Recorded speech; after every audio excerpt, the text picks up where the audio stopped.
Ok. Listo.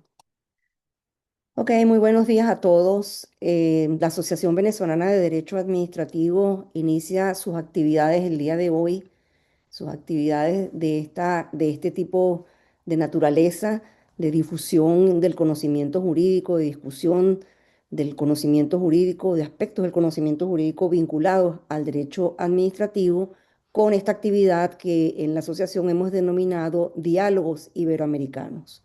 Para el diálogo de hoy se va a abordar el tema ética e independencia del Poder Judicial, fundamentalmente dirigido a el control de la arbitrariedad del poder. Y vamos a contar por Venezuela con la distinguida profesora Cecilia Sosa Gómez, quien no requiere mayor presentación, pero que es muy importante los aportes que puede hacer a este tema por su experiencia como presidenta de la Corte Suprema de Justicia y magistrado de la Corte Primera de lo Contencioso Administrativo, y además porque su trabajo de incorporación a la Academia de Ciencias Políticas y Sociales fue precisamente en la materia de ética.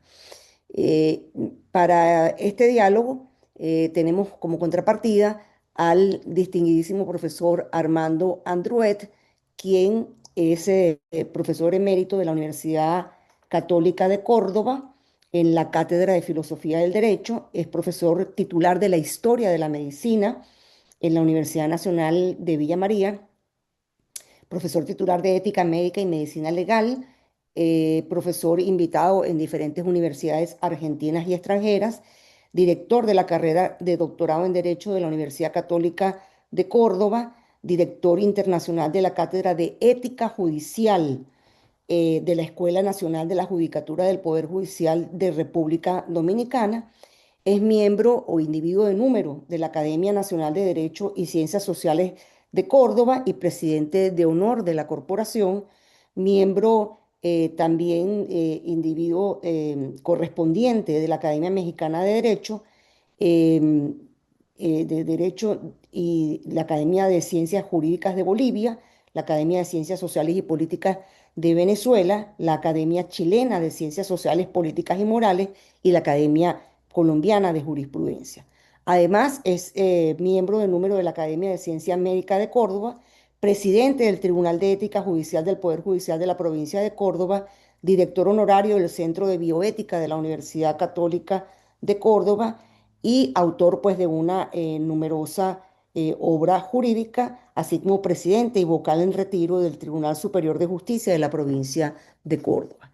De manera que agradecemos muchísimo a ambos invitados por acompañarnos para tratar este tema tan importante que es la ética e independencia del Poder Judicial, sobre todo cuando se vincula al control de la arbitrariedad del poder. Así que, sin más, le voy a dar la palabra al profesor Armando Andruet para que haga una breve introducción y dar así origen a nuestro diálogo iberoamericano.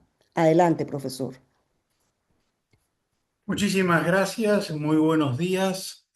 Primero quiero agradecer muy especialmente a la doctora María Amparo Grau en su carácter de presidenta de la Asociación Venezolana de Derecho Administrativo, haber tenido esta gentileza de invitarme a participar de estos encuentros o estos diálogos iberoamericanos sobre la ciencia jurídica en distintas áreas de análisis, y muy especialmente quiero agradecer tener el privilegio de participar en este intercambio con la doctora Cecilia Sosa Gómez, una persona reconocida internacionalmente como jurista, como política, como persona, digamos, de alta relevancia en Venezuela y fuera de Venezuela.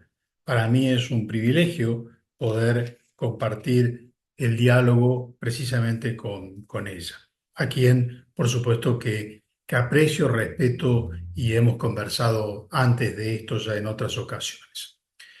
El tema, el tema que nos convoca, indudablemente que es un tema de una gran centralidad, y permítanme tal vez por la centralidad que tiene el tema, ser sumamente simple en una primera aproximación para después ir dejando que la conversación y el diálogo nos vaya poniendo en temas un poco más agrestes que pueden tener como facetas la independencia judicial. Yo quiero empezar por reconocer la vinculación de lo político con lo judicial. Esta, esta relación me parece que no siempre ha sido suficientemente bien entendida y esa falta de entendimiento adecuado ha facilitado que ciertos espacios de poder se aprovechen de esa dificultad.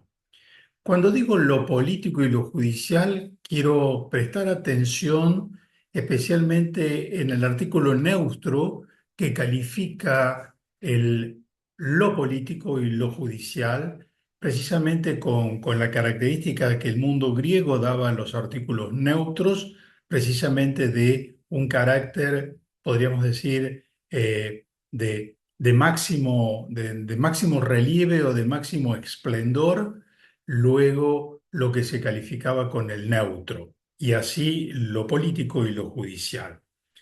Eh, de allí es de donde la incidencia que tiene la independencia judicial luego para la perspectiva o el análisis de la ética judicial. Si nosotros visualizamos, no hay ningún código de conducta o de comportamiento ético o de principios o directrices éticas para los jueces que no estén precedidos por el concepto de la independencia judicial. Porque independencia judicial, lo político y lo ético es, como podríamos decir, un conjunto fuertemente enlazado de temas y de situaciones. Esta relación de lo político y lo judicial que nosotros podemos ubicar claramente definida ya sobre el siglo XIII en la Suma Teológica de Tomás de Aquino, donde precisamente mostraba que el componente de la politicidad del derecho es en definitiva un componente natural y propio al derecho. ¿De qué otra manera podría entenderse el derecho si no es buscando los caminos que aseguren que la polis funcione adecuadamente? Y no hay funcionamiento de la polis, esto es de lo político, si no es a partir de un Estado, hoy diríamos de derecho, o el funcionamiento de un sistema jurídico de derecho. Sin embargo, hubo durante mucho tiempo, y hasta no hace demasiado, en donde gran parte de la comunidad científica de juristas entendía que había cuestiones que en realidad eran cuestiones políticas no judiciables y motivo por el cual el poder judicial tomaba distancia o se corría de aquellos temas que en realidad tenían una fuerte incidencia dentro de la construcción política de la sociedad o del control de la polis, y que la justicia o los poderes judiciales se ponían al costado de ese tema por considerar que era una cuestión política no justiciable. Indudablemente que esa tesis poco a poco empieza a ser superada, pero todavía hay muchos poderes judiciales que la tienen totalmente consolidada, y esa consolidación, lejos de fortalecer la independencia, fortalece el criterio de una debilidad dentro de los poderes judiciales. No hay en el tiempo o en la contemporaneidad, no hay espacios que ocurran dentro de la vida pública, de la vida política de un Estado que no estén alcanzados indudablemente por la mirada, por el análisis y por la respuesta que en un sistema de justicia pueda brindar.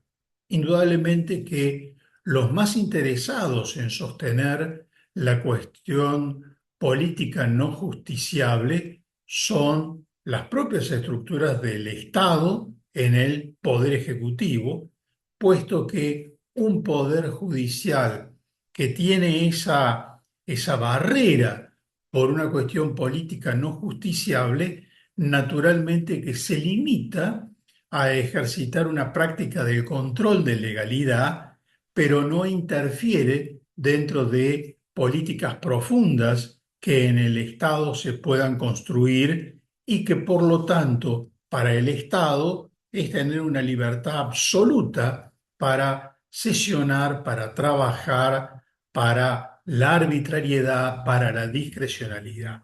Motivo por el cual entramos, cuando se supera este criterio de las cuestiones políticas no justiciables, entramos en una dimensión donde la magistratura, en orden a los temas de lo político en la función judicial, es donde se empieza a pasar o a modificar un estado de independencia judicial, diríamos, una independencia judicial pasiva y gendarme a una acción de independencia judicial activa y comprometida.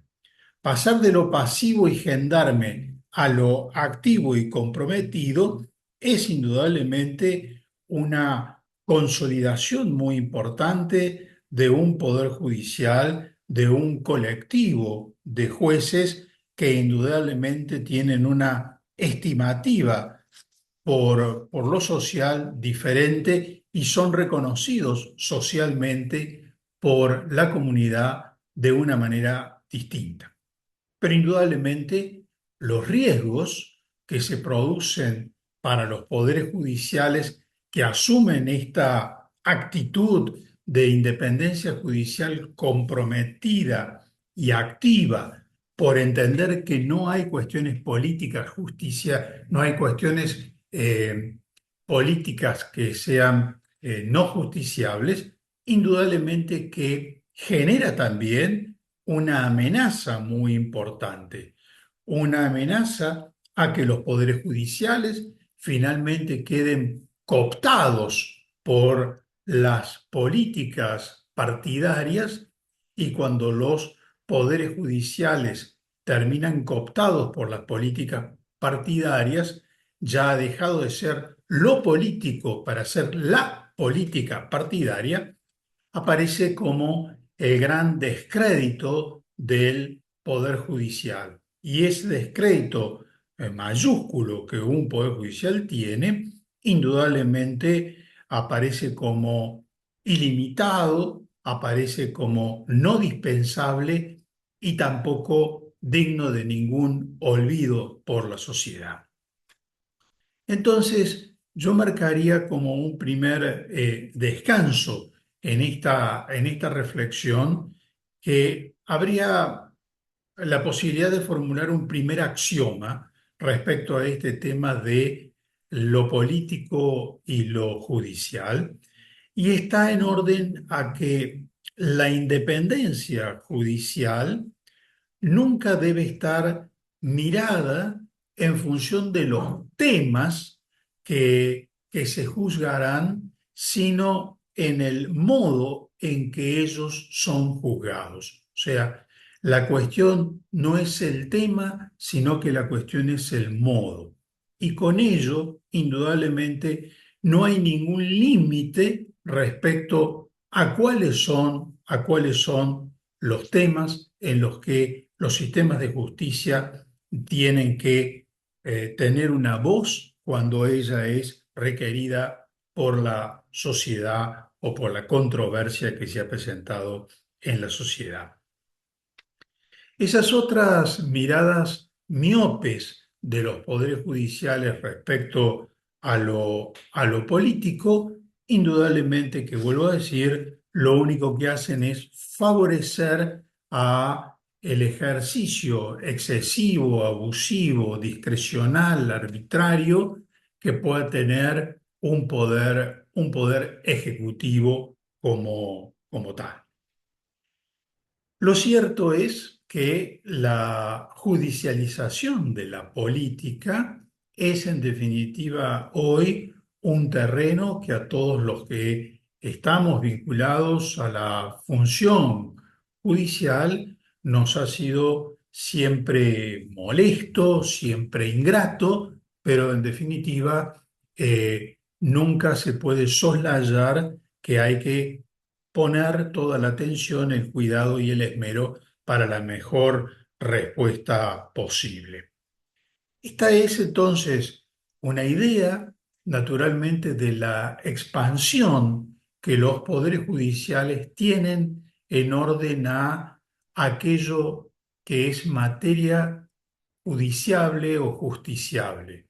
Prácticamente hoy los ámbitos de lo no jurídico o de lo no justiciable es sumamente limitado.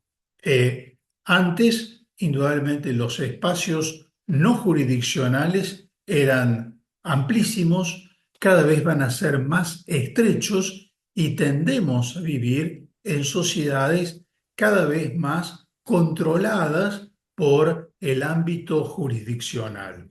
Eso tiene sus gravedades sin ninguna duda, pero no estamos ahora para terminar de analizar esas causalidades que pueden implicar la gravedad de que no hay espacios, podríamos decir, o hay muy pocos espacios que estén al margen de la función o de la atención jurisdiccional.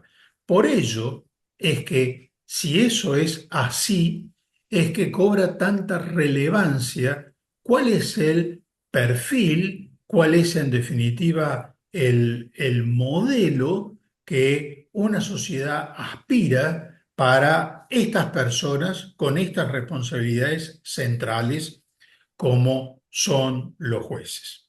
Ahora, dicho esto a modo de, podríamos decir, de un contexto general, porque nunca las cosas pueden ser presentadas fuera de su contexto adecuado, por aquello que decía Hegel en la fenomenología, de que en realidad no hay texto sin contexto para que no pueda ser considerado un pretexto. Indudablemente yo he querido hacer esta idea sencilla, carente de toda originalidad, pero que vale la pena volver a repensar.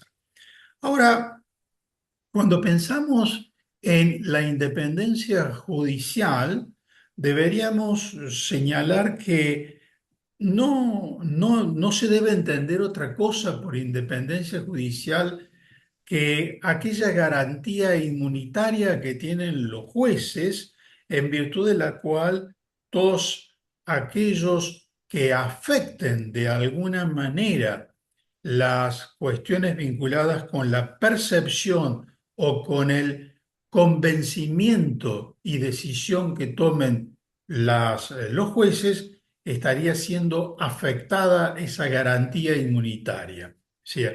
La independencia judicial es esa garantía inmunitaria de poder libremente los jueces poder pensar, decidir, resolver las cuestiones que tienen por delante. Ahora, indudablemente que siempre cuando uno piensa en la garantía inmunitaria de la independencia judicial, aparecen rápidamente los elementos que están posibilitando que esa garantía se vea altamente deteriorada y finalmente ingrese en una zona de mucha precariedad. Cuando esa garantía es precaria o es cuasi inexistente, la confianza pública de la sociedad en los poderes judiciales aparece claramente atravesada por el sinsentido y naturalmente son esos jueces, podríamos decir, personas dignas de todo desprecio por la sociedad, serviles a quienes ejercen el poder, eh, ese poder que a ellos, jueces, les atemoriza y se convierten entonces los jueces, cuando carecen de independencia judicial, en algo que yo he definido como auténticos corruptores cívicos.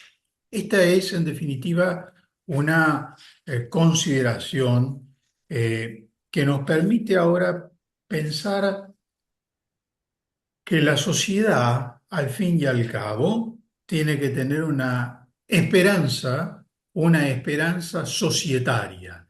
Y esa esperanza societaria siempre está en la estructura de un poder judicial. Cuando todas las otras cuestiones fracasan, lo único que queda pendiente como posibilidad de acudir para encontrar respuesta, por lo menos pretendidamente de justicia, es en definitiva el poder judicial o son los jueces. De allí es que todos los jueces cuentan con un conjunto de garantías y defensas, y esas garantías y defensas no son por el juez, sino que están puestas al juez para la defensa de los ciudadanos que de otra manera no podrían hacer valer sus derechos. Esta situación a veces también lleva a pensar de que los jueces, lejos de perder una condición de ciudadanos, han ganado un estatus de superciudadanos. En verdad, los jueces no tienen ningún estatuto de superciudadanos porque ninguna de esas condiciones de garantías están puestas en su nombre, sino en su función, que es una cuestión completamente distinta. De allí también otro registro muy importante para la ética judicial es la cuestión del servicio, en donde las personas que son jueces están al servicio del Poder Judicial y no para servirse del Poder Judicial. Los jueces, por definición, tienen una condición de ciudadano que no han perdido, pero debe reconocerse de que han visto por la condición de juez debilitada su legitimación para ejercer derechos. Y esto me parece central también dentro del núcleo de la ética judicial. Los italianos hablan de que los jueces tienen en definitiva un derecho debilitado o derechos debilitados, especialmente en ciertos capítulos de derechos, particularmente en lo que se refiere a la libertad de expresión. Y ese debilitamiento del derecho a la libertad de expresión está, entre otras cosas, profundamente vinculado por la primacía que la función judicial debe brindar siempre a la independencia judicial, que una libertad de expresión totalmente generosa, totalmente expresando lo que se piensa, indudablemente afectaría la independencia judicial.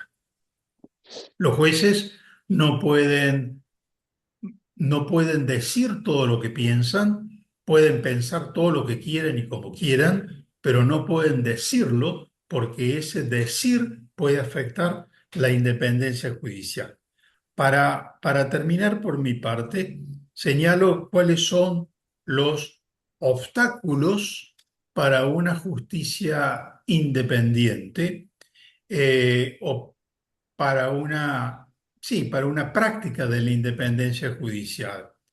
Hay obstáculos naturales, hay obstáculos artificiales y hay obstáculos institucionales.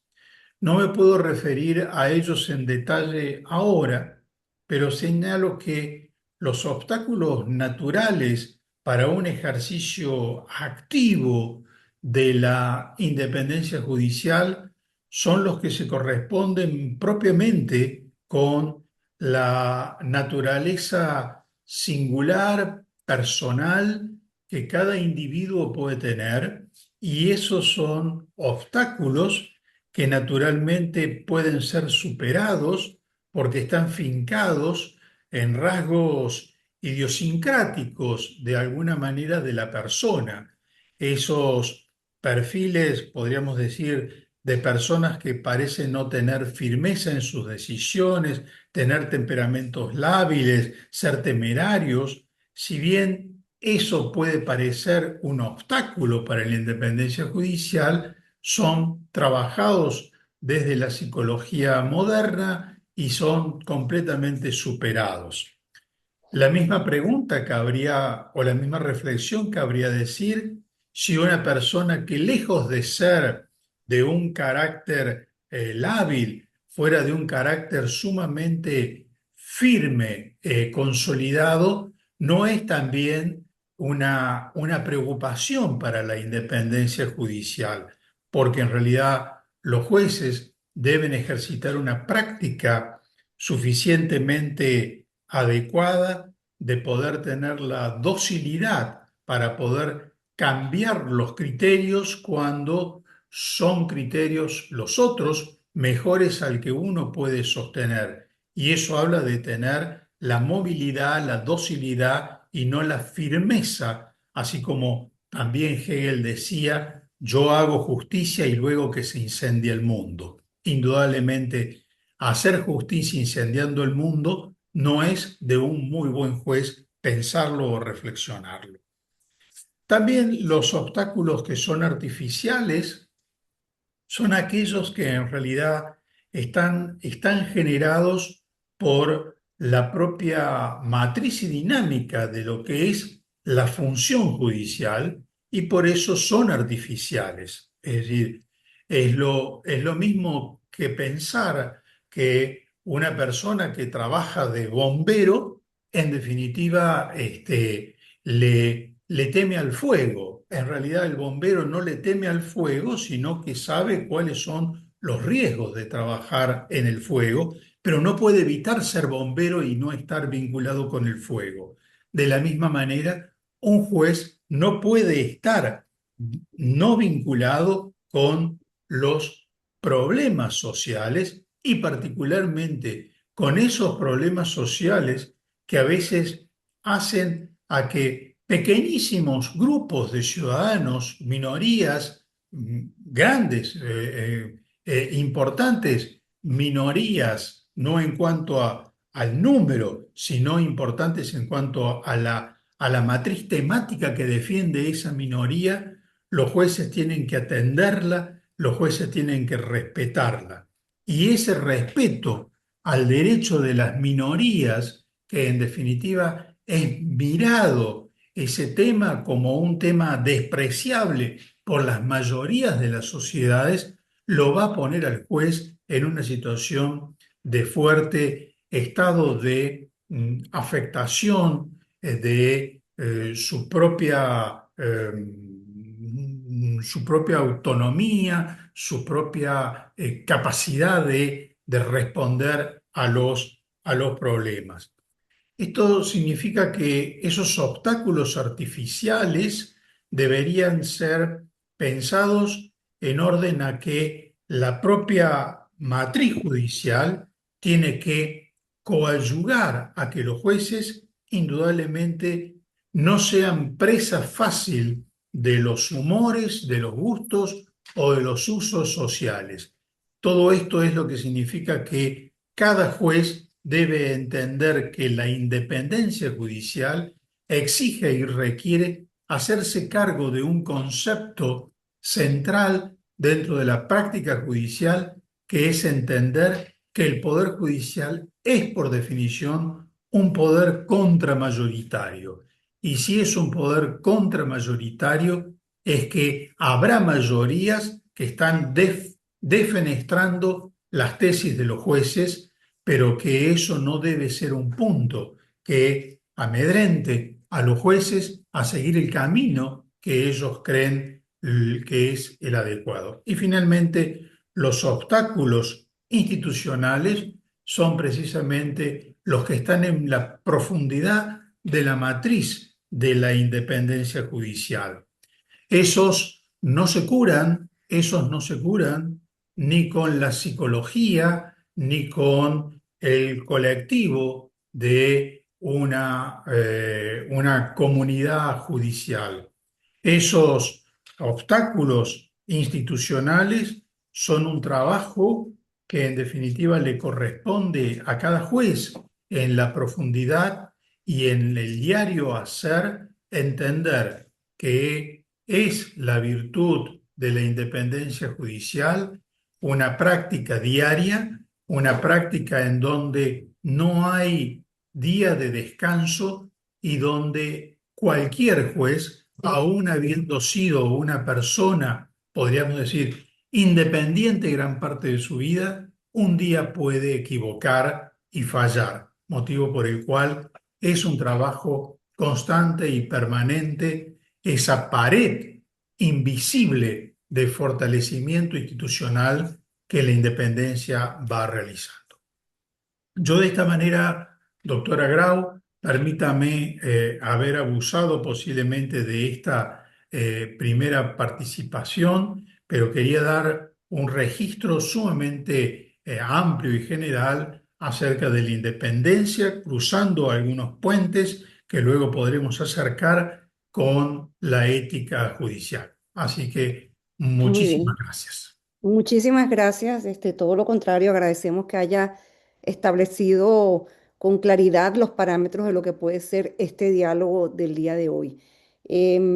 Habló usted de la judicialización de la política y a mí me quedé pensando en la politificación de la justicia o politización de la justicia, que también sería un tema interesante a tocar. Vamos a dar la palabra a la doctora Cecilia Sosa. Adelante. Bueno, en primer lugar, de verdad que agradezco al académico Andruet su presentación y creo que nos permite trabajar el tema que nos llamó esta mañana, que es ética e independencia del Poder Judicial, control de la arbitrariedad del poder. Eh, de verdad que la Constitución de 1999 tiene una curiosidad. Y digo que tiene una curiosidad porque tiene 5 artículos que tratan la ética. Es decir, somos una constitución en que la ética aparece en primer lugar y nada menos para decir que es un principio superior aplicable a cualquier poder del Estado y, por supuesto, también a la sociedad, puesto que dice que es un principio del ordenamiento jurídico, es un valor superior del ordenamiento jurídico y conjuntamente con otros, pues nos resulta realmente la primera vez que una constitución establece que todo poder público, todo ciudadano requiere un comportamiento ajustado a ese principio. El segundo artículo que hace referencia a la ética es en el tema educativo. Me parece realmente relevante en ese sentido. Está en el 267 que dice perdón, en el 102, perdón. Dice, la educación es un derecho humano y un deber social fundamental, pero la sociedad democrática tiene que estar basada en la valoración ética del trabajo y de la participación, bla, bla, bla, sigue el artículo. Es decir, está diciendo el trabajo, el derecho a trabajar ético. Si yo tengo derecho a trabajar y soy un funcionario público, a mí me rige la ética como principio y como relación directa con el trabajo. En el 267 nos dice la jurisdicción disciplinaria, estamos ya hablando del Tribunal Supremo de Justicia, de toda la administración del Poder Judicial, de todos los tribunales, de todas las defensorías, eh, esas tienen una jurisdicción disciplinaria y estarán a cargo de los tribunales disciplinarios que determinen la ley. Y el nombre de la regulación ese régimen disciplinado se llama Código de Ética del Juez venezolano, que podemos comentar más adelante, pero es un código absolutamente contrario al estímulo a la ética, sino es un código eminentemente de conducta sancionatoria. Es decir, más bien es como una temeridad ser juez porque por cualquier razón esos tribunales, que por cierto son nombrados por la Asamblea Nacional, el tribunal, la Asamblea Nacional, pues son los que juzgan en definitiva las faltas de los jueces. Después viene el poder ciudadano. Y ese poder ciudadano dice que ellos previenen, investigan y sancionan todo lo que atente contra la ética pública. Dios mío, eso no lo hemos visto nunca, pero está en la Constitución. Igualmente, para poder ser defensor público, fíjense qué interesante, no lo dice para un juez, lo dice para el defensor público, dice que se requiere honorabilidad ética y moral que establezca la ley. Es decir, le da como una caparazón al defensor público exigiéndole que sea una persona ética para poderlo designar. Ahora, el profesor Andret nos ha planteado dos grandes escenarios: ética política, política justicia. Aquí quiero hacer un planteamiento un poco arriesgado, pero como estamos en un diálogo, yo creo que vale la pena plantear. Yo he comenzado a preguntarme si algunas máximas o premisas que repetimos los abogados y que tiene relación con el título que nos reúne de la discusión, es que si es verdad, si es cierto o si es una frase construida para colocar al Poder Judicial por encima del Poder Legislativo y del Poder Ejecutivo, cosa que es, a mi juicio, negativa. Y es decir que esa máxima de decir que lo que caracteriza al Poder Judicial es ejercer el control del Poder Ejecutivo y del Poder Legislativo. Digo esto porque pareciera que entonces colocamos al Poder Judicial por encima del Poder Ejecutivo y del Poder Legislativo. Es decir, es como el carcelero de sus actos, es como el que analiza los actos, o es como el que analiza la justicia, o es como el que analiza la política. Ciertamente me encantaría que discutiéramos un poco sobre si colocar al Poder Judicial en un rango superior a estos dos poderes no contradice la máxima de check and balance. Si yo estoy diciendo que tiene que haber un balance entre poderes, decir que yo estoy para controlar eso, el resto de los poderes, además no es cierto. Controlo actos de esos poderes, pero no los poderes en sí. Entonces, es un punto, a mi juicio, muy importante para recuperar también el Poder Judicial su capacidad de evaluación, o sea, tanto en su con todo acto judicial tiene un contenido político porque proviene de un órgano político. Entonces, y hay otro elemento que yo creo que, por lo menos en la pretendida democracia venezolana de la Constitución del 99, no nos hemos dado cuenta. Pero realmente el motor del poder es el poder legislativo. El poder legislativo está condicionando a los jueces a aplicar leyes que se pueden separar de ellas. Es verdad, las puedo desaplicar, pero yo no puedo desaplicar todas las leyes que me parezcan. Por ejemplo, en la situación en que está Venezuela, yo tendría que desaplicar todas las leyes como juez y estaría inmediatamente sometido a la disciplina del código. Entonces, el punto que yo creo que hay que reflexionarlo un poco más es exigirle la ética en la formación de las leyes al poder legislativo.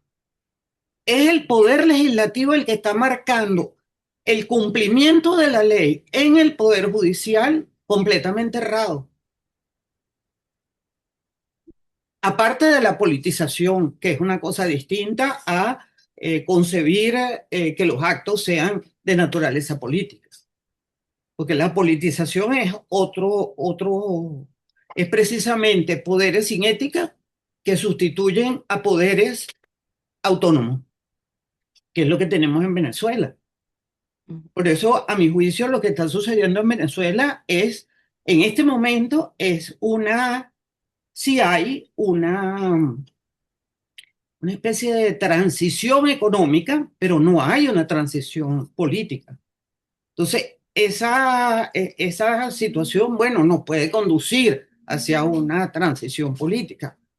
En principio deberíamos pensar lo que es así, pero me encanta la discusión que podemos tener sobre ética poder y política justicia, porque en definitiva, quien está o quien ha venido destruyendo al Poder Judicial son las leyes del Poder Legislativo. Es decir, uno piensa que es que el juez, no, pero sí, es que tengo que aplicar esa ley, tengo que aplicar la reforma del Código Orgánico Procesal Penal, tengo que aplicar la tengo que aplicar que existen órganos distintos que se llaman comunas, pero eso no está en la Constitución. Entonces, bueno, ¿cómo hago? Es decir, creo que verdaderamente la situación un poco precisamente introduciendo algunos elementos de una de las cartas más importantes, que es la constitución política de un Estado, yo concuerdo con que todo acto tiene un contenido político y es del examen de un juez. Por supuesto que sí.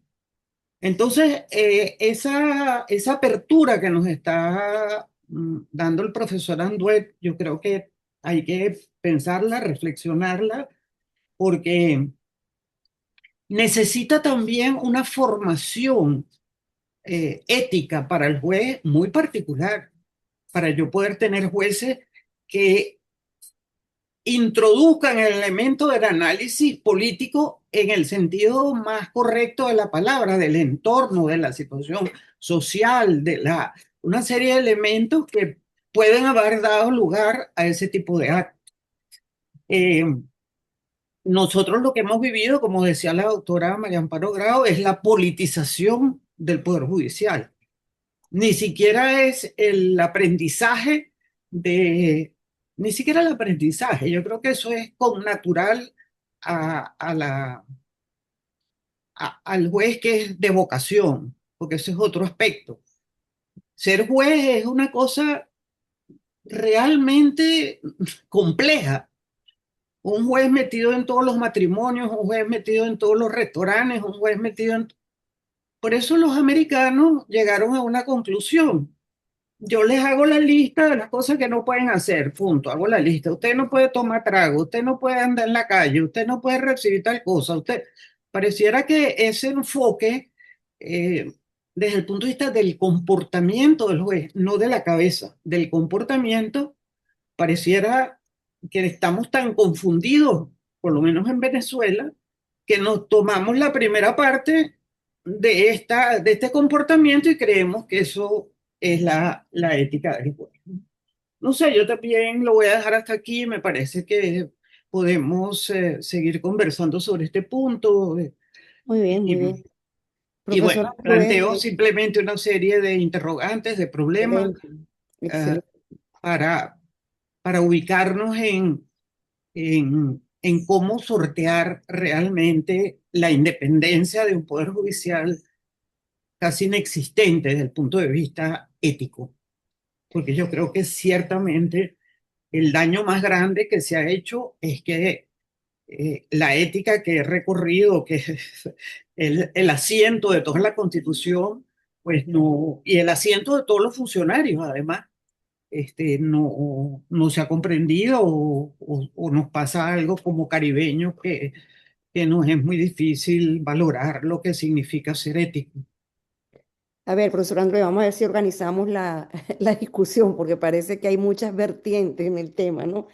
A mí me gustaría, de verdad, que usted nos hiciera algún comentario sobre ese aspecto que plantea la doctora Sosa y que creo que se incardina un poco con su planteamiento de la judicialización de la política, o sea, que no hay actos excluidos del control, ¿no?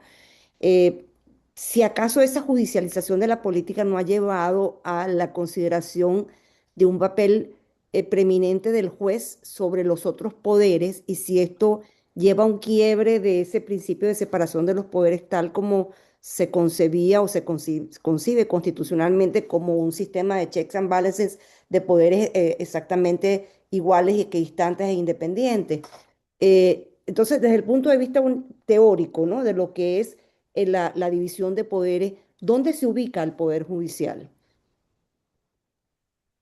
A ver, muchas gracias, doctor Grau. Primero, he seguido con mucha atención la exposición de la doctora Cecilia Sosa.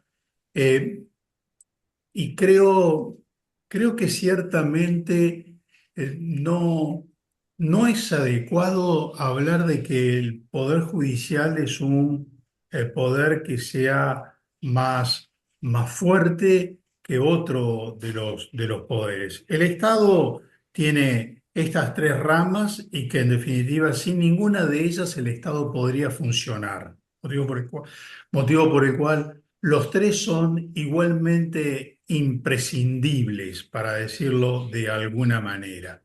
No quiero utilizar una metáfora, podríamos decir, escatológica, porque no sería muy bien considerado por religiosamente el análisis, pero la, los tres poderes, en realidad, cada uno de ellos tiene el máximo de poder sobre los otros en un momento aislado, pero digamos, en el momento colectivo, ninguno de los tres tiene un poder sobre otro. Digamos, independientemente, si yo analizo, cada uno tiene el máximo poder sobre los otros. Los legisladores, en definitiva, porque hacen una ley, el ejecutivo porque aplica una ley y los jueces porque juzgan la aplicación o la dinámica de esa ley. Pero en realidad eso es mirando aisladamente el comportamiento de un poder. Pero si yo miro al Estado en su conjunto, no puedo decir que uno vale más que otro. Puedo sí decir que son indisociables uno de otro. Ahora, puedo coincidir, puedo coincidir con algo que no lo pondría en términos de mayoría de poder, pero sí lo pondría en términos de algo que dijo la doctora Sosa que yo lo registré. Habló de un motor, es decir, habló de un motor y esto me lleva a pensar en Aristóteles, cuando Aristóteles piensa también el motor, piensa el dynamus, digamos, del universo.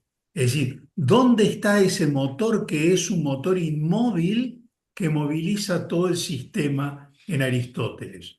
Bueno, la doctora Sosa dijo, la legislatura, el parlamento, es ese motor y yo coincido con ella, que ese es el motor. Lo cual no significa que porque sea el motor sea definitivamente el más importante. No es el más importante, pero es el motor. Es decir, y eso tiene la calidad de que si es un motor, tiene la capacidad de hacer la posibilidad del movimiento. Y si es el motor que genera el movimiento, es que en definitiva produce todo un conjunto de hechos que son colaterales. ¿De qué, de qué nos ocuparíamos los jueces si no tendríamos ley? Es decir, bueno, uno podría decir, pensar en los modelos de del derecho libre, donde en definitiva la ley la hace cada juez. Bueno, pero en realidad estamos sustituyendo al legislador por el juez, pero siempre es la ley, siempre es que hay alguna norma, alguna base. Entonces, yo coincido, no que hay una supremacía del poder No, legislativo, pero sino que es el motor, digamos, del funcionamiento de un Estado, ujú, de cualquier Estado. Sí me parece también, y yo he sido muy cuidadoso eh, con, con la invitación de la Asociación Venezolana, he tratado de no involucrarme porque no conozco suficientemente los elementos para hablar del estado jurídico, administrativo, constitucional en Venezuela, que es de una rareza, de una extrañeza, de una cosa, digamos, incomprensible desde cualquier punto de vista. Es decir, y motivo por el cual pensar en las categorías normales para un estado anormal es en definitiva un despropósito. Es decir, y, y, y lo ha dicho la doctora Sosa y yo tampoco quiero negar mi participación, primero porque me siento vinculado a la comunidad jurídica venezolana por la Academia de Venezuela y por esta invitación, pero indudablemente los puristas del derecho internacional hoy están discutiendo lo que ha pasado hace 15 días en Venezuela. Y en realidad la discusión desde la puridad del derecho internacional no es en definitiva la misma perspectiva que seguramente muchos de los que están aquí presentes en la reunión puedan tener, porque en realidad ustedes son quienes están viviendo en esa complicación tan extraña de un sistema paranormal o metajurídico, metajudicial como el que tienen. Entonces, yo creo que la idea que la doctora Sosa comenzó diciendo a propósito de esos artículos, que yo recogí solamente el número el 102 pero perdí el primero porque no sé si lo dijo la doctora Sosa, en donde yo solamente quiero apuntar una cosa. Nunca solo la letra de la ley es en definitiva el elemento suficiente que transforma las sociedades. Las sociedades no se transforman por los mejores códigos, no se transforman por las mejores leyes. Los poderes judiciales no van a ser indefectiblemente mejores porque tengan un código de comportamiento, un código ético, o porque la Constitución diga que en mm, definitiva tenemos que ser éticos. La Constitución puede decir eso y muchas cosas, pero el asunto es la facticidad, diría Habermas. ¿Dónde está la facticidad de las cosas? Y esa facticidad está en los comportamientos que las personas tienen. Y está claro de que en definitiva hoy el Poder Judicial venezolano, en términos generales, más allá de lo que dice la Constitución, está claro de que en definitiva tiene un comportamiento reñido con la ética judicial, reñido por miedo, reñido por domesticación, reñido por lo que sea, pero en definitiva lo que está en el fondo es que no hay autonomía e independencia de ese juez y de ese poder judicial en coincidencia. Entonces, yo sé que a la pregunta de la doctora Grau la he respondido mal, pero en definitiva es lo que me parece que uno debería decir.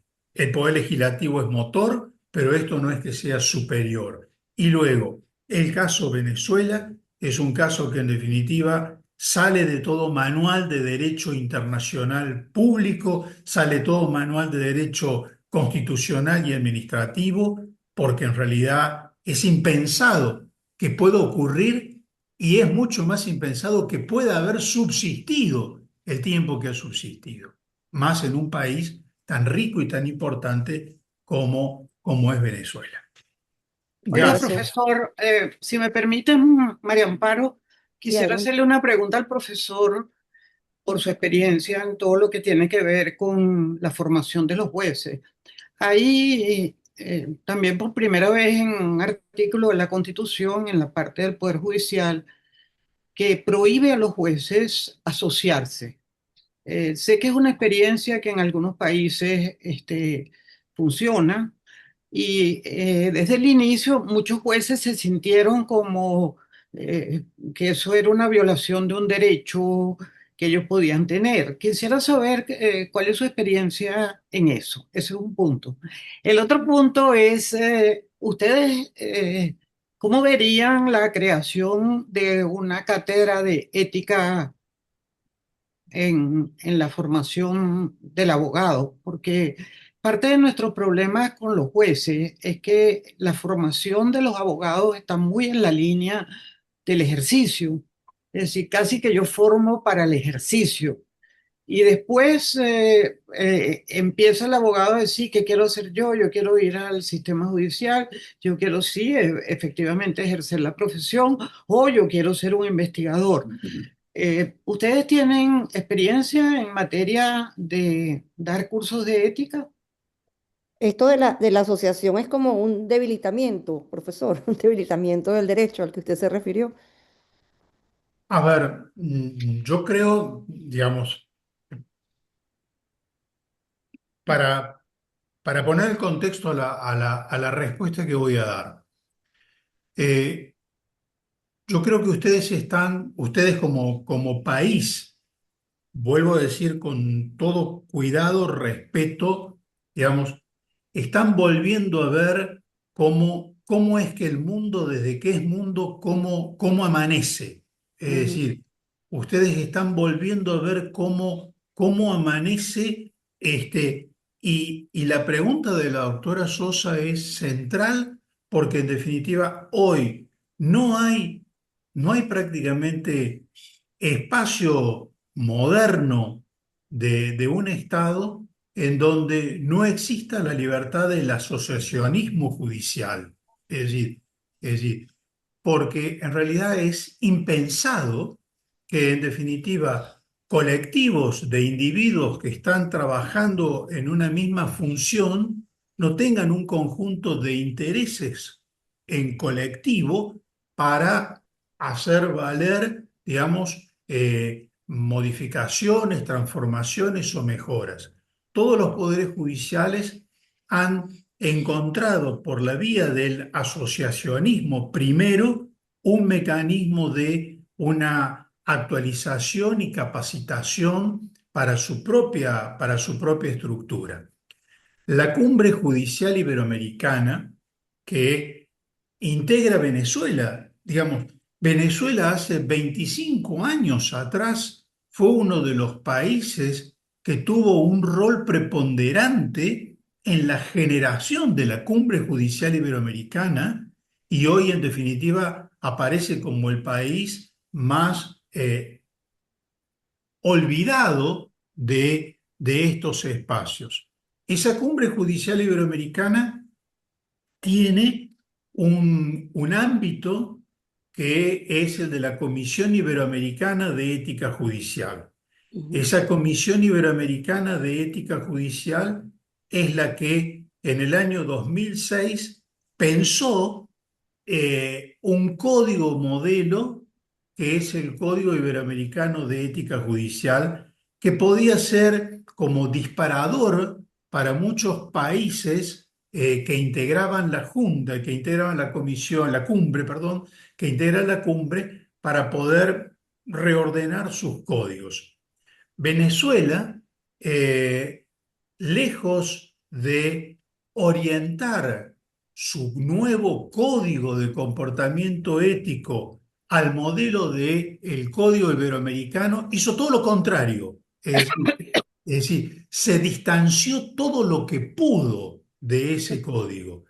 Y al punto tal, y lo ha referido hace un momento la doctora Sosa, en donde en realidad la cumbre judicial y el Código Iberoamericano postulan esto de que la ética no es en definitiva un ejercicio punitivo, la ética no es un ejercicio ni siquiera disciplinario, sino que es en definitiva un ejercicio de la construcción de la educación y la formación en una forma preventiva, en una forma pedagógica, para que se naturalice dentro de cada individuo, juez particularmente nos importa, esto de un comportamiento ético. Por lo cual, de todo esto que acabo de decir, se colige claramente de que no va a haber una, una adecuada, un adecuado reconocimiento de la ética judicial si no hay una formación pedagógica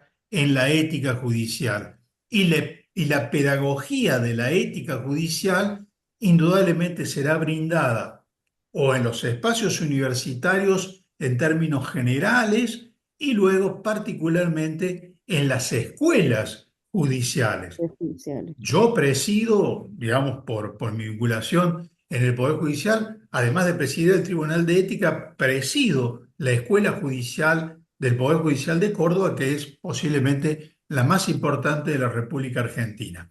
Y hace 30 años que nosotros trabajamos los temas de la ética judicial. ¿Por qué? Porque la ética judicial hay que presentarla, hay que informarla, hay que en realidad darle elementos a nuestros jueces para que entiendan que no es para perjudicarlos, sino que es para ayudarlos. Entonces, creo que el asociacionismo judicial es central para un poder judicial, es central porque ayuda a promover la capacitación y la educación, y luego que la pedagogía judicial indudablemente tiene un punto de anclaje en la ética judicial, claro que sí.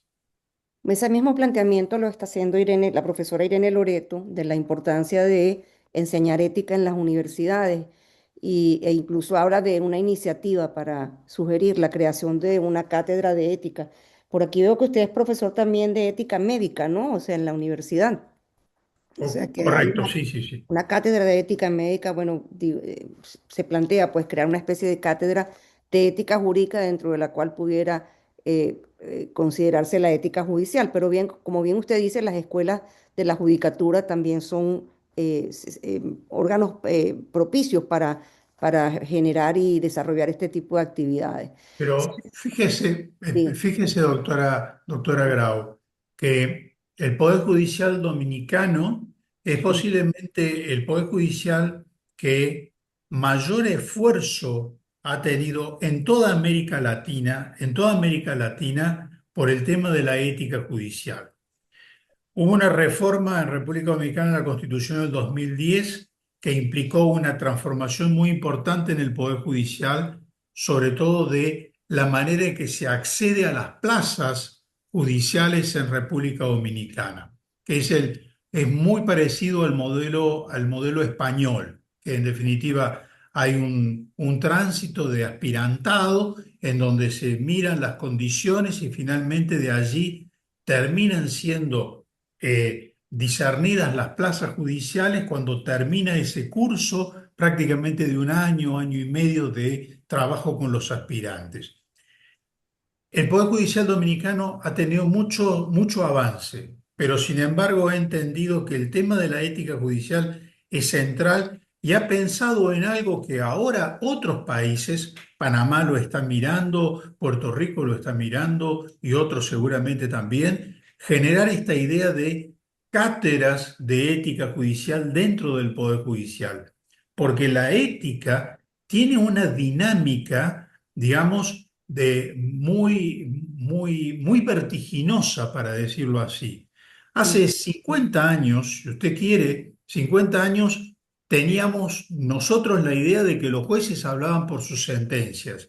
Y hoy, en definitiva, pensar que un juez solamente y solo hable por sus sentencias sería una cosa demoledoramente negativa. Es decir, hoy los jueces en realidad tienen que tener un ejercicio empático de vincularse con la sociedad con los niveles que corresponde, pero en definitiva no ser seres autistas que están en un solipsismo, sino que en definitiva hoy los jueces tienen que tener una dinámica distinta. Eso implica transformaciones desde la ética judicial, que indudablemente cátedras de ética indudablemente van siendo movilizadoras para la discusión de estos temas. Piense, la Corte Suprema de Estados Unidos, que- perdón, doctora Sosa, disculpe. no, no, siga adelante, por favor. Después No, le digo comento algo. Después le comento algo. solamente, solamente para terminar con esto, la importancia que la ética judicial tiene no solamente para países como Venezuela, como Argentina, que somos países, digamos, latinoamericanos, sudamericanos, caribeños, etcétera, sino para uno de los poderes judiciales más consolidados en su prestigio, como es el Poder Judicial Federal de los Estados Unidos, hace 2 años y medio, en realidad fue la ciudadanía, por medio de los medios de comunicación social, quienes les dijeron a la Corte Suprema de Justicia de Estados Unidos que si ellos no se sometían a un código de conducta, directamente el Senado, por la Comisión de Justicia, les iba a imponer un código de conducta. Porque como sabemos, toda la justicia federal inferior a la Corte Suprema está regida por los 7 principios o las 7 directrices de la ética judicial. Pero la Corte Suprema, sin embargo, se creía que estaba al margen, por encima, o que podía prescindir de ello. Y fueron precisamente comportamientos impropios de algunos de los jueces de la Corte Suprema quien impuso que la Corte se debiera dar un código de conducta. Entre medio de eso, los índices de confianza que Estados Unidos siempre ha tenido en la Corte Suprema cayeron de una manera abrupta. Y uno entiende cómo entonces esos comportamientos éticos tienen una clara incidencia en la confianza que los ciudadanos tienen. Porque la confianza en los poderes judiciales no es porque gane o pierda en un pleito, es porque en definitiva yo creo que en definitiva no interesa quién va a ser el juez que va a atender mi causa, sino en definitiva entiendo de que cualquier juez la va a resolver de la manera que corresponde y no que va a ser Juan, Pedro, Carlos quien me va a mejorar o empeorar mi situación. Así es. Doctora Sosa. No, es que tenemos que aprovechar el doctor Ardueta al máximo aquí en este país tan complejo y tan raro dentro de lo que es el Poder Judicial. ¿Cómo ve usted la formación ética con la inteligencia artificial? Porque yo creo que, me imagino que eso es un tema que se está estudiando desde el punto de vista de, digamos, de la ética de su uso por un juez, ¿no?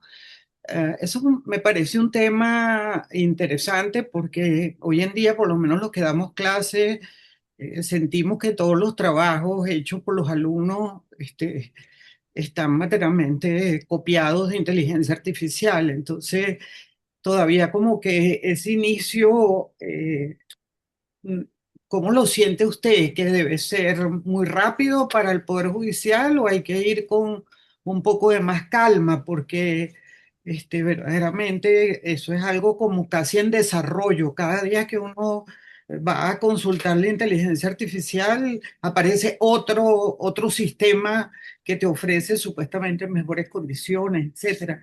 Entonces, eso me parece un tema para los poderes judiciales que están funcionando, ¿sí?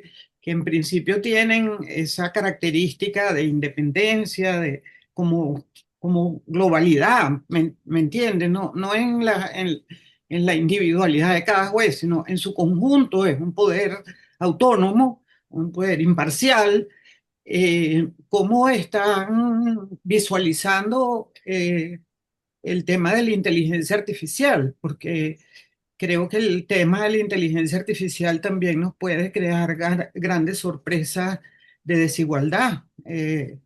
Casi que quién va a ser más hábil, si es el fiscal del Ministerio Público o si es el abogado que está. Es decir, porque va a ser utilizado de alguna manera por todos dentro de sus intereses. Entonces, creo que al juez se le va a complicar la, digamos, el trabajo de sentenciar. Quería saber qué piensa Acaban usted de de eso. salir, Cecilia, unas normas de la UNESCO sobre inteligencia artificial Sí. y poder judicial. Adelante, profesor Ju- Andruet.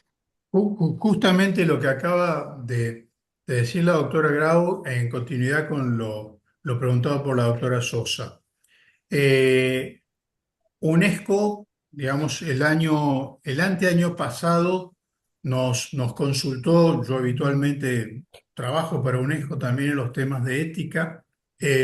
Consultó a operadores jurídicos un formulario muy extenso a propósito de cómo visualizaba un operador jurídico el tema de la inteligencia artificial, sobre la idea de que es el ámbito de la ciencia jurídica posiblemente casi el único, junto con la medicina, que tienen capítulos específicos por UNESCO para su manejo con la inteligencia artificial. Esto por la gravedad que puede concitar una práctica inadecuada. La cumbre judicial, vuelvo sobre eso, la cumbre judicial iberoamericana ha dado un conjunto en 3 ocasiones de dictámenes. La Comisión Iberoamericana de Ética Judicial ha dado 3 dictámenes vinculando cómo los jueces tienen que manejarse con la inteligencia artificial. Yo después puedo pasar un documento donde está todo esto, digamos,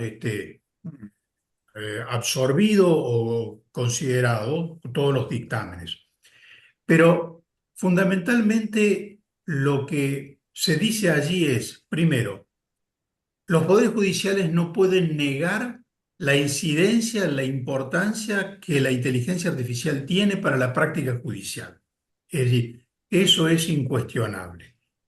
Incuestionable es porque la práctica judicial, como todos los jueces conocemos, tiene en definitiva una buena cantidad de casos que en definitiva son casos en donde hay una matriz que está prácticamente prevista por el legislador como la que da una respuesta correcta.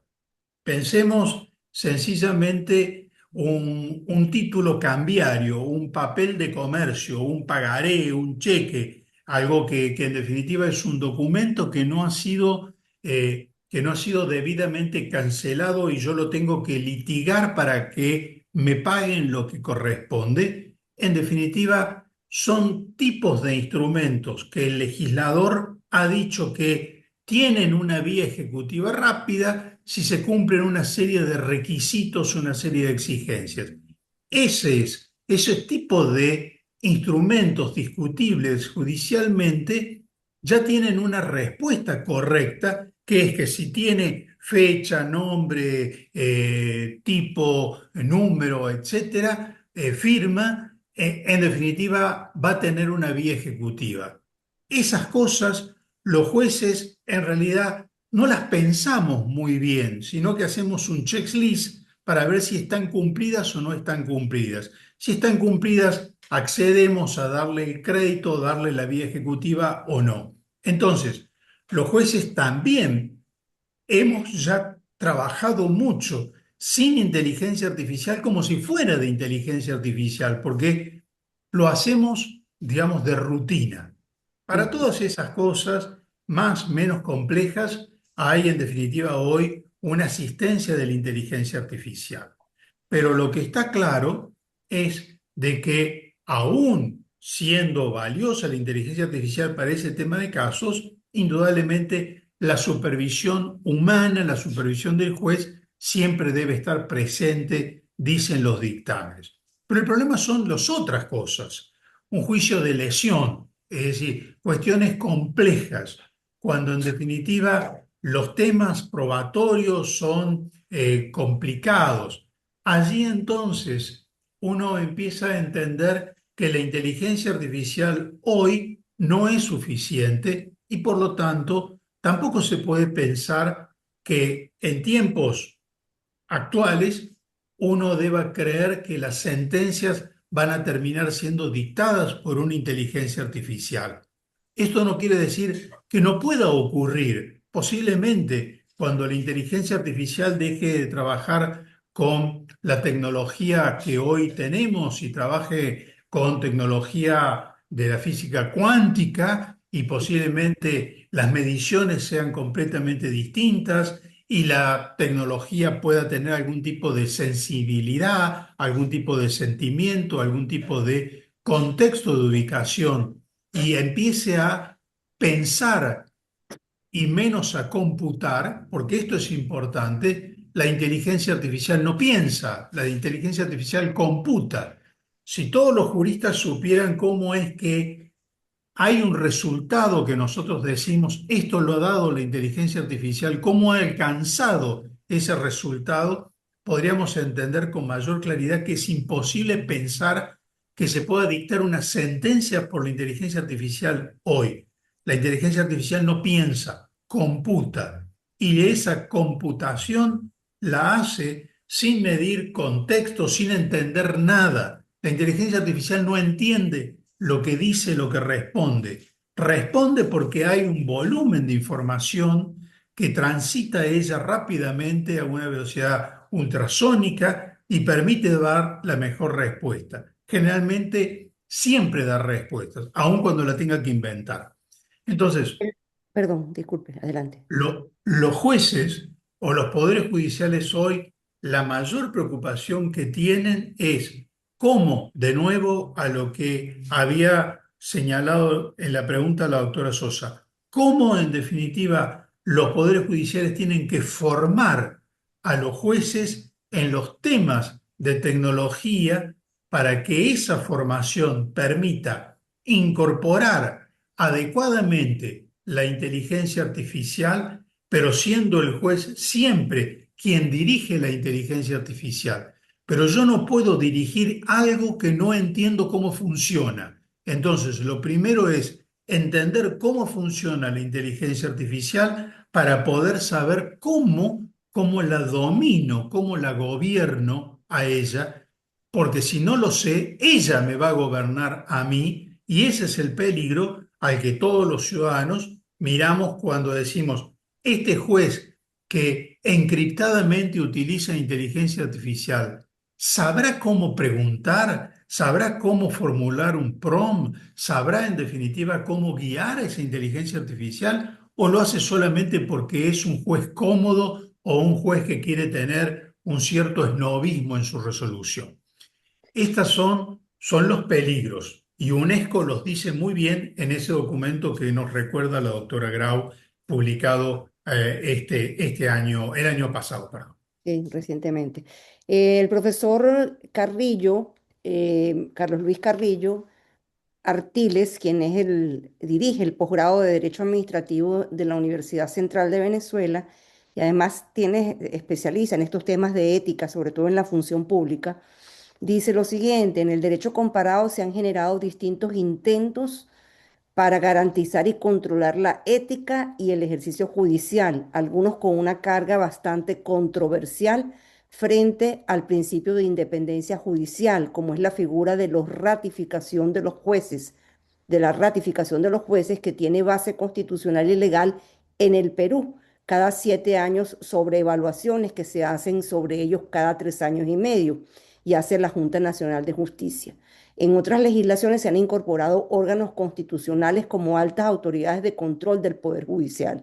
Pareciera que lo importante es la calidad individual del sujeto que será operador judicial. Y esto en la práctica tampoco es una garantía, ya que al detentar el cargo por poder puede cambiar su proceder.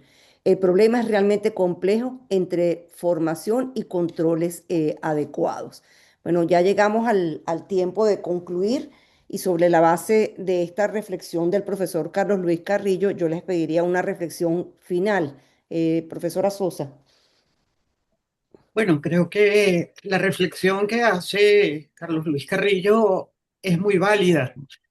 Lo que está diciendo en pocas palabras para mí es que puedes tener la persona más formada, pero si a esa persona internamente tiene el gusanillo político o el gusanillo de el ejercicio del poder, sintiéndose poderoso, pues puede, por muy preparado que esté, no ser la persona apta para ser juez.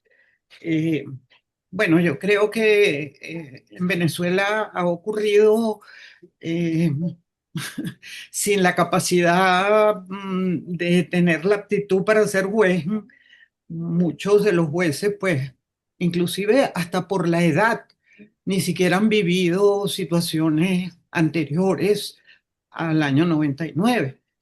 De manera que yo coincido con él en que es un problema altamente complejo entre las aspiraciones que realmente tiene una persona y si utiliza el Poder Judicial para sentirse poderoso. Ya eso es un tema de personalidad también que yo creo en las academias serias de judicatura calibran también, digamos, la psicología de la persona, la manera, porque como eso no dura 3 meses, dura 3 años, esa formación, en 3 años es perfectamente factible valorar el comportamiento agresivo, no agresivo.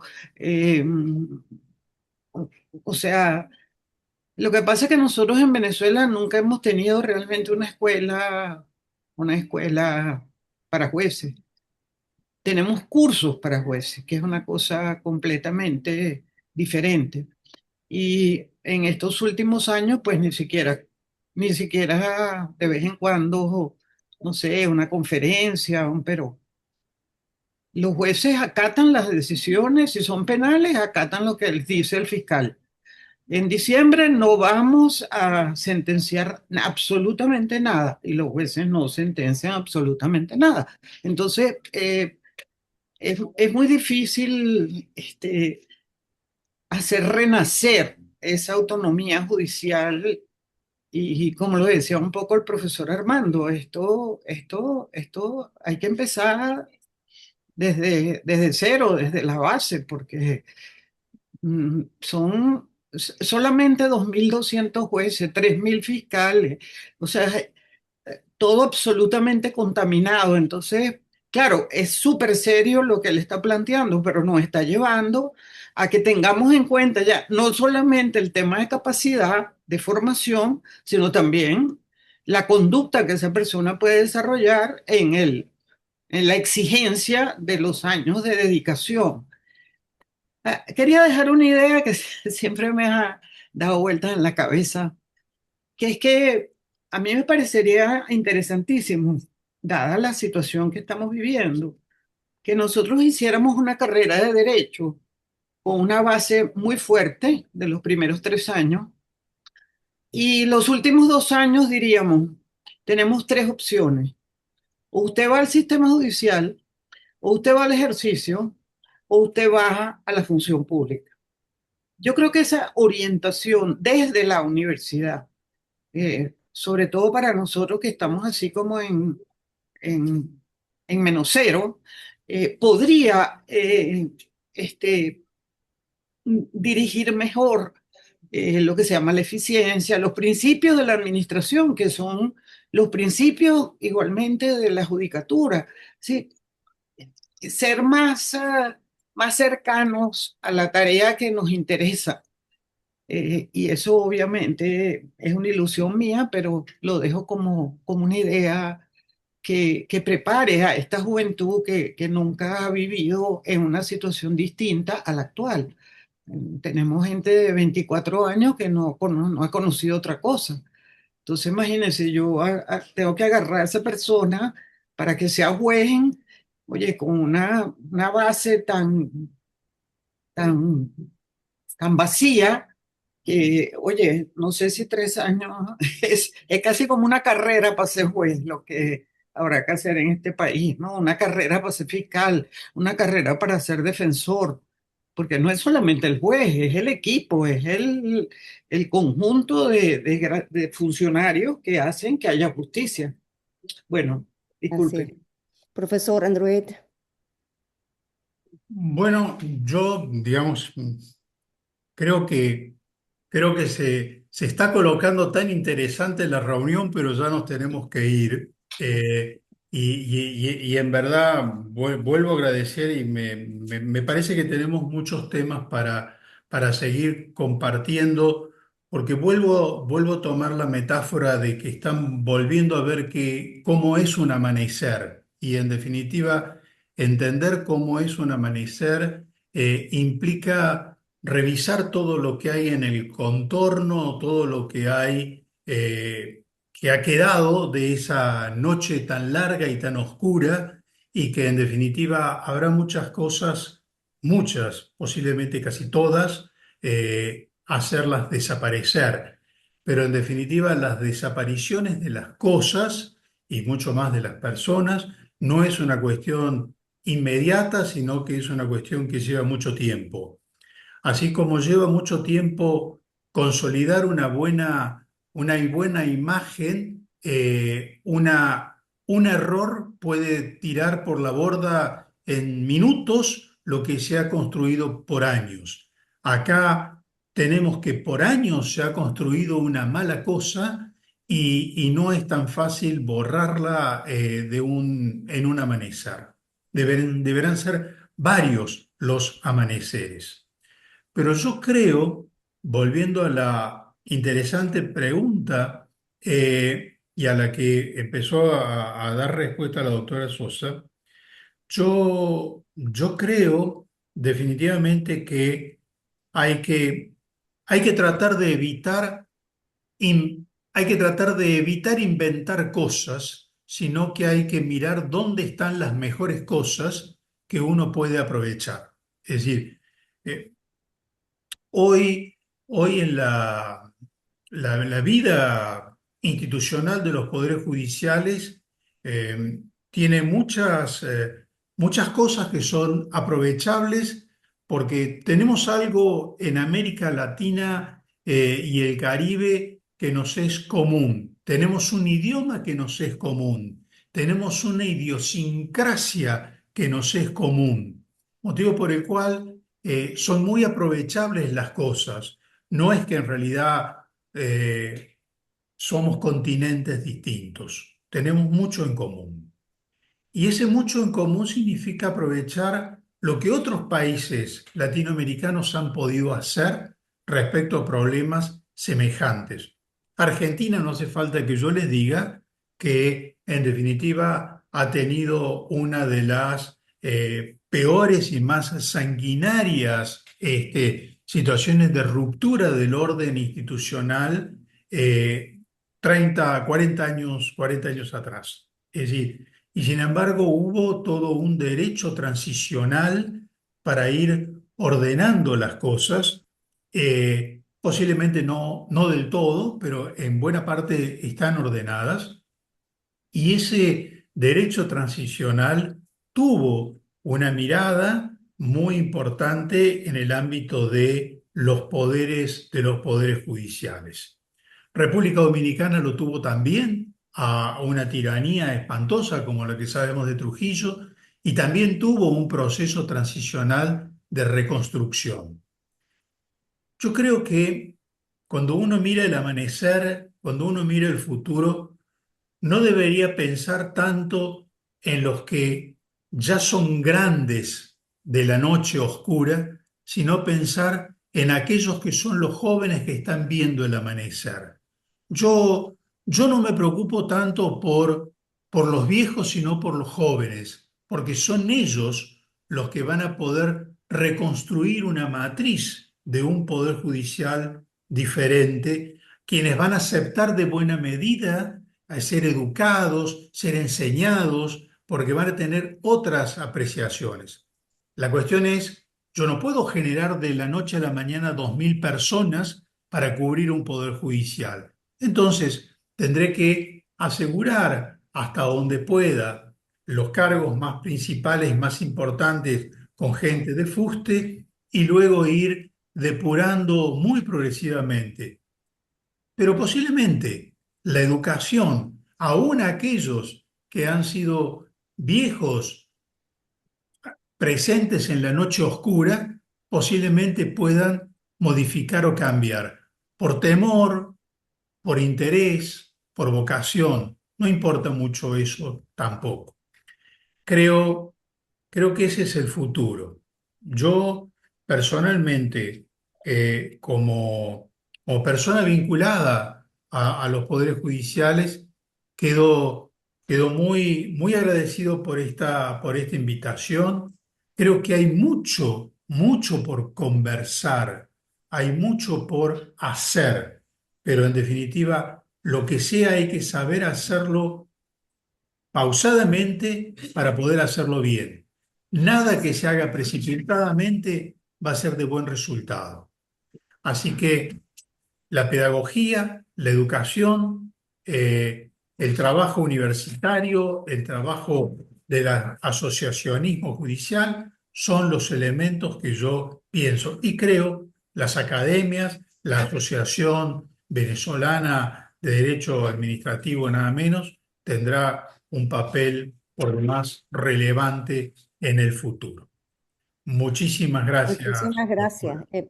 Estupendas sus palabras nos llenan de ánimo, nos llenan de positivismo, porque pues vemos un camino para efectivamente una recuperación de la estructura del Poder Judicial y sobre todo la recuperación de esa esperanza societaria que es tan importante Ujú. a la que usted hizo referencia en su exposición inicial.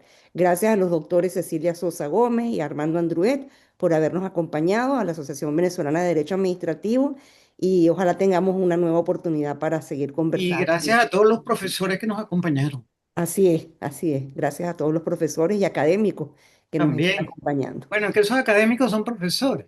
Sí, así es. Bueno, Hasta luego. muy buenos días. Hasta luego. Chao. Muchísimas gracias. Adiós. Hasta luego. Buenas tardes.